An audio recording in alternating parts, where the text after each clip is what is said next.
நாம் இன்றைக்கு தேன் மற்றும் தேனீக்கள் சம்பந்தமாக பார்க்க இருக்கிறோம். நாம் உட்கொள்ளும் உணவுகளில் தேனை சேர்ப்பதால் கிடைக்கும் நன்மைகள் மற்றும் அதனை உற்பத்தி செய்யும் தேனீக்களை இக்காணொளியில் விரிவாக பார்ப்போம். தேன் தேனீக்களால் உற்பத்தி செய்யப்படுகிறது.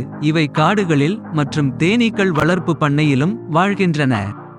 குறிப்பாக வேலை செய்யும் தேனீக்கள் பூக்களிலிருந்து தேனை சேகரித்து மீண்டும் கூட்டிற்கு கொண்டு வந்து அது மீள்திருத்தம் மற்றும் ஆவியாதல் மூலம் தேனாக மாற்றப்படுகிறது. தேனீ படைகள் 3 வகையான தேனீக்களால் ஆனது: ராணி தேனீ, வேலைக்கார தேனீ மற்றும் ட்ரோன் தேனீ.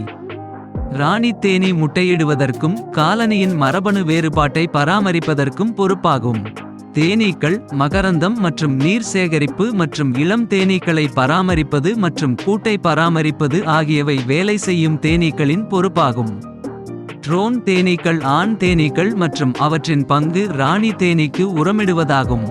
தேனீக்கள் மகரந்தச் சேர்க்கை மற்றும் தேன் மற்றும் தேன் மெழுகு உற்பத்திக்கு முக்கியமானவை.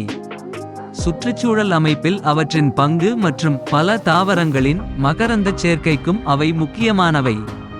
இருப்பினும் வாழ்விட இழப்பு, நோய் மற்றும் பூச்சிக்கொல்லி பயன்பாடு உள்ளிட்ட பல்வேறு காரணிகளால் தேனீக்களின் எண்ணிக்கை சமீபத்திய ஆண்டுகளில் குறைந்து வருகிறது. ஒரு தேனீக்கூடு என்பது தேனீக்கள் பொதுவாக அவற்றின் காலனியை உருவாக்க கட்டப்பட்ட ஒரு அமைப்பாகும். இது பொதுவாக மெழுகால் ஆனது மற்றும் மரங்கள், பாறைகள் மற்றும் மனிதனால் உருவாக்கப்பட்ட கட்டமைப்புகள் உட்பட பல்வேறு இடங்களில் காணலாம். கூட்டின் உட்புறம் சீப்பு எனப்படும் பல பெட்டிகளாக பிரிக்கப்பட்டுள்ளது. அங்கு தேனீக்கள் உணவை சேமித்து தங்கள் குஞ்சுகளை வளர்க்கின்றன. தேன் பிரித்தெடுத்தல் என்பது தேன் கூட்டில் உள்ள மெழுகு சீப்பிலிருந்து தேனை அகற்றும் செயலாகும். கையால் பிரித்தெடுத்தல் மற்றும் இயந்திர பிரித்தெடுத்தல் உட்பட தேனை பிரித்தெடுக்க பயன்படுத்தக்கூடிய பல முறைகள் உள்ளன. கைமுறையாக பிரித்தெடுத்தல் என்பது தேன் கத்தி அல்லது அன்கேப்பிங் ஃபோர்க்கை பயன்படுத்தி சீப்பிலிருந்து மெழுகு தொப்பிகளை அகற்றி பின்னர் ஈர்ப்பு விசையால் சீப்பிலிருந்து தேனை வெளியேற்றும். இந்த முறை பொதுவாக சிறிய அளவிலான தேனீ வளர்ப்பவர்களால் பயன்படுத்தப்படுகிறது மற்றும் இது ஒரு மெதுவான மற்றும் உழைப்பு மிகுந்த செயல்முறையாகும். இயந்திர பிரித்தெடுத்தல் என்பது சீப்பிலிருந்து தேனை பிரிக்க ஒரு மையவிலக்கு விசையை பயன்படுத்துகிறது. இது பொதுவாக ஒரு தேன் பிரித்தெடுக்கும் கருவியை பயன்படுத்தி செய்யப்படுகிறது. இது தேனை வெளியேற்றுவதற்கு சீப்பை சுழற்றும் ஒரு இயந்திரமாகும்.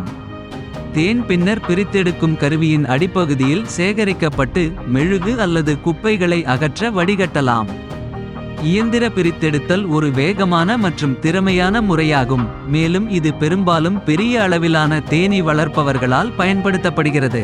தேன் பல சாத்தியமான நன்மைகளை கொண்டுள்ளது. அவற்றுள் பாக்டீரியா எதிர்ப்பு பண்புகள் இருப்பதாக நிரூபிக்கப்பட்டுள்ளது. இது நோய் தொற்றுகளை எதிர்த்து போராடவும் காயம் குணப்படுத்துவதை ஊக்குவிக்கவும் உதவும். தேன் ஆக்சிஜனேற்றத்தின் வளமான சோர்ஸ். இது ஃப்ரீ ரேடிகேன் உடலில் ஏற்படும் வீக்கத்தை குறைக்க உதவும். இது கீழ்வாதம் போன்ற நிலைகளின் அறிகுறிகளை போக்க உதவும். தொண்டை வலியை தணிக்கும். தேன் ஒரு இயற்கையான இனிமையான முகவர் மற்றும் தொண்டை புண் மற்றும் இருமலை போக்க உதவும். செரிமானத்தை மேம்படுத்துதல். தேன் ஒரு இயற்கையான மலமிளக்கி மற்றும் மலச்சிக்கலை போக்க உதவும். தேனில் இயற்கையான சர்க்கரை உள்ளது. இது இரத்தத்தில் உள்ள சர்க்கரை அளவை சீராக்கவும் தூக்கத்தை ஊக்குவிக்கவும் உதவும்.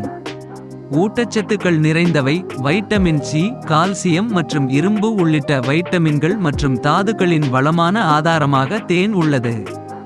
அனைத்து தேனும் ஒரே மாதிரியானவை அல்ல, மேலும் பலன்கள் மாறுபடலாம். மேலும் பதப்படுத்தப்பட்ட தேனை விட பச்சையான பதப்படுத்தப்படாத தேன் அதிக நன்மை பயக்கும் என்று கருதப்படுகிறது.